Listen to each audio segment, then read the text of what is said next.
Well, here is a pretty special moment. We are just leaving the Cannes Boat Show on the Bluegame BGM75, their very first multi-hull. And we are among the very first people to get to experience it out at sea.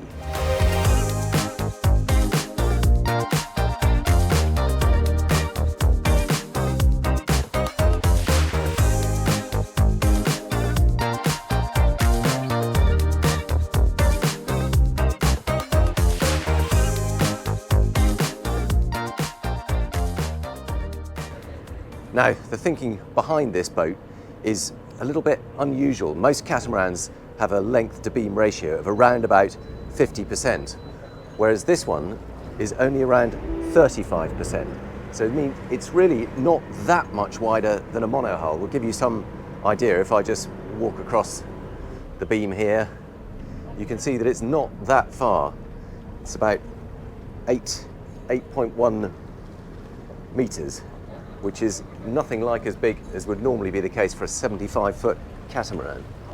But probably get a slightly better idea from up here. I'm going to give you a very quick tour of the boat. We've already looked around it at the show, but whilst we're out at sea, it's always quite interesting to see how a boat works and how it fits together. So this is the top deck, the flybridge. You can see we've got a full-length hardtop overhead. Really lovely seating area here. We've got a sun pad area at the stern, a lovely oval table. We've got plenty of people up here at the moment and we can all spread around, not a problem. And then drop down onto the main deck. Here's the cockpit area. You can see we've got this quite unusual corner of furniture here with lots of little places to tuck yourself away. There's a little bit of damp, I think that's just from overnight, or possibly a little bit of spray during the sea trial. Very elegant staircase leading up to the flybridge. We've got these side decks. They're relatively low actually, they're about knee height underway, and these quite delicate carbon fibre poles, but a very cool bow area right up here with a small seating area around the two tables. Actually, it's not that small. You can get quite a few people around both sides of the table. We then loop round on this side deck. Exactly the same.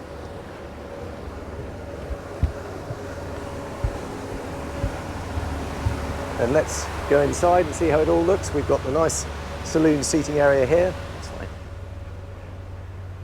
That moves forward into the dining section over on the port side.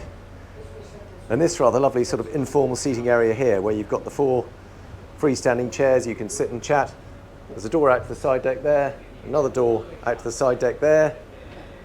Let's go down to the guest cabins first.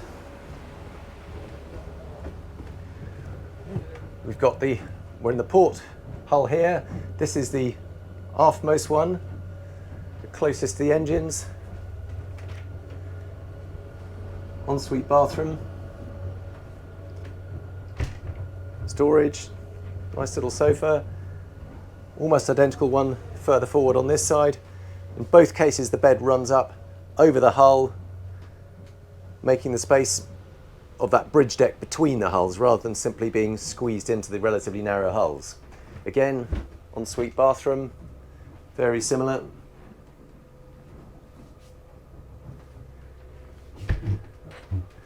I love this curved floor area. It's all very elegantly done. And then back up onto the main deck, pausing briefly to notice this inside helm station. If you want to drive from inside, it's just this very minimalist helm station with the thrusters, the joystick control, and a single Garmin MFD. And then curving staircase down, and this leads forward into the owner's suite. And this really is the selling point of this boat. Absolutely stunning owner's cabin. Got these long hull windows on the starboard side, a kind of daybed in the corner. This bed itself is cantilevered out, floating over the floor. This very unusual curved deckhead ceiling makes it feel like you're in, I don't know, almost a kind of cavern or something, but really stylish look and feel. Big TV screen, walk-in wardrobe, plenty of space for all your gear, useful woodwork everywhere you look, and the ensuite bathroom behind. Oh, there we go. Open that up.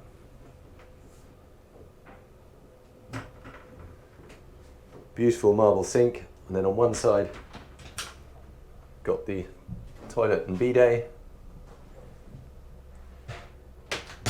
On the other side, the shower. And that's cool, you've got that same curved ceiling in the actual shower. Wonderfully stylish. And then we move back through the boat. On this version, we've got the galley down layout, but you can have a fourth guest cabin in here. There's a day heads here, so all the guests on board can just use that without having to go through the cabins. And then this is the crew area. This is obviously the galley itself. Very commercial style galley. All the equipment, huge oven, dishwasher, fridge, freezers, and then into the crew space with their own little crew mess. And then two crew cabins, one on this side, a bunk cabin, and another single. Actually, it's not quite a single. You could just about get two crew members in there if you want to.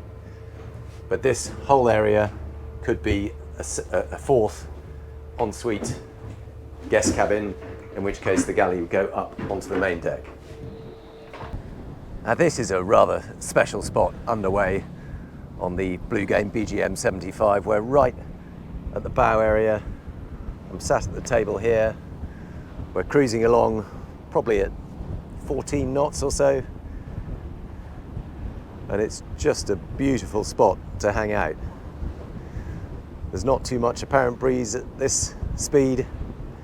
A lovely stable ride, and with that open bow with no guardrails in the way, it's a very special feeling. It is like a terrace over the sea, cruising along 14 knots in perfect comfort. Now it's always really interesting to see what a boat is like inside when you're underway, and one of the advantages of a catamaran is partly the stability, so you should have a nice stable ride, more or less whatever the weather is doing, and also the refinement on board. So you've got slightly smaller engines, they're IPS, they're renowned for being really quiet and refined, and let's see what it actually feels like inside. Now there is somebody up at the helm, they're doing their own performance trial, so we're slightly going round in circles at the moment, but already you get an impression of how easy it is. I'm just walking along through the saloon. It's perfectly comfortable. There's no feeling like you need to hang on to anything, even though we're going round in quite a tight circle. And there is this lovely feeling of space with lots of glass all the way around, really good views, and space to spare. Just look at the floor space all around us. On a monohull this size, you're usually having to sort of make your way between the furniture and so on. But let's go forward and see what it's like in the owner's cabin underway.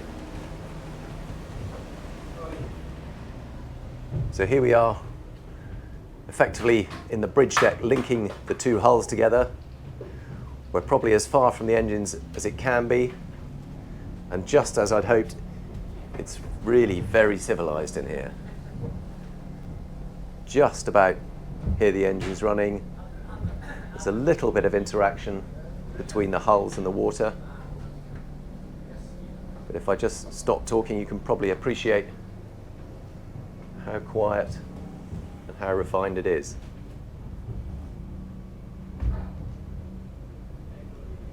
Every now and then, just a little bit of slap when you hit a bigger wave head on.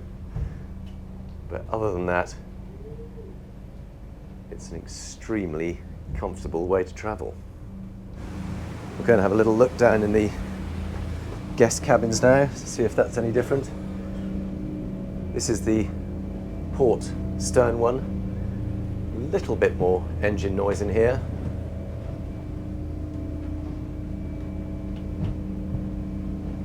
But again, nice, comfortable ride. There's no banging. It's not like a mono hull trying to head into a swell. This is the forward port cabin. A bit further from the engine, a bit quieter. Very nice. So I've just taken the helm of the new BGM75. We've had a little bit of an experience out with the captain taking us and gone through some of the performance figures. And it's very clear that one of the great beauties of a multi-hull is that there's very little change in trim or performance. There's no sudden hump when you're getting onto the plane. It's very nice and smooth and consistent. There's a bit of a swell out here in the Bay of Cannes at the moment, and it just rides so cleanly through it. If you get it on the sort of three-quarter angle, you do get that little bit of an awkward motion, but because the beam is not as wide as a big conventional catamaran, it's a much more controlled motion, and it's a very comfortable ride through the waves. The other thing that's very clear is how efficient it is. At the moment, we're doing 1500 RPM. We're burning just 33 litres per hour across 2 engines on a really sizable boat, and we're doing 8.89 knots. So very nice, comfortable cruising motion, nice and efficient. But then we have got more power and speed available. So if I pick the throttle up, gradually increase revs, we're now it's gradually building 2.2, 2.3, 2,500 RPM, and it's not a super quick responsive boat. It's clearly not a sports boat in that respect. The reactions are relatively slow. It takes a little bit of time for the engines to pick up revs. Certainly the steering takes a little bit of time. We'll give you a demonstration of that in a minute, but so now we're doing 2,500 RPM. We're burning 167 litres an hour and doing 13 knots. Well, let's try putting it into a turn and see how it behaves. Have a good look round. Turn the wheel over.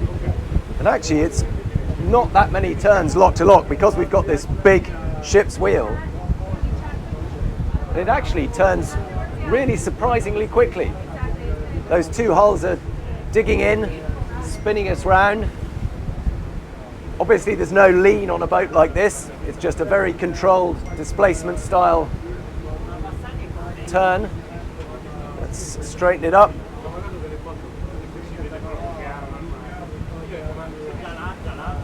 I'm really impressed with how quickly that has turned actually. Let's spin it round in the other direction and see if it feels any different. I was expecting to have loads and loads of turns on this wheel, but it's not like that at all. It's actually really light and very quick. We can see the rudder indicator here, and it goes from lock to lock really very quickly. Now we'll just try a flat out run, see what it'll do. Full speed. Put the revs all the way up. See them building here. Should rev to just over 3,000 RPM. The speed is gradually building. We're up to 17.5 knots now. Let's straighten the rudder a little bit. 18 knots. Total fuel rate has gone up to 245 litres an hour. We're now doing 19 knots. And it's still just as calm. If it weren't for the apparent breeze coming into my face, I'm not sure I'd know we were doing 20 knots. But we are now doing 19.5, just getting up towards 20 knots now, 247 litres an hour, but all very controlled, very comfortable. Let's try a quicker turn at this speed. We'll turn to port. Just make sure it behaves at speed 2. Now we can feel a little bit of outward lean because we've got that much more speed on it, but still very nice and controlled, very nice and comfortable. Takes a little bit of time for those IPS pods to correct. Now we're running straight again. I'm just going to ease the speed back a bit.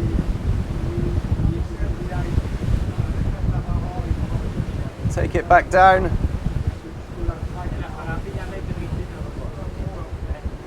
Take it down to 2000 RPM. And to be honest, everything feels just a little bit more relaxed at this speed. It's great that you have got the performance if you need it, but I think the real benefit of a multi-hull like this is to take life a little bit slower, really revel in the refinement and the fuel efficiency. Now that's interesting, we've got a few taller waves here. I think it's our own wake. And sometimes with these deep bridge decks, you get a little bit of interaction between the waves and the hull. And this has got that central splitter that helps divide that, and it just reduces it a bit. But I can just feel a little bit of a shudder coming through the hull now. There we go, okay. So that is always the disadvantage of these deep deck catamarans, is that once the wave height does impact that bridge deck, you do feel a little bit of a judder through the hull. So it's one of those things you do slightly have to live with. It's always going to be the disadvantage of having that deep bridge deck. But when you slow things down a little bit, we're burning 50 litres an hour, doing 10 knots. It couldn't be a more civilized way to travel.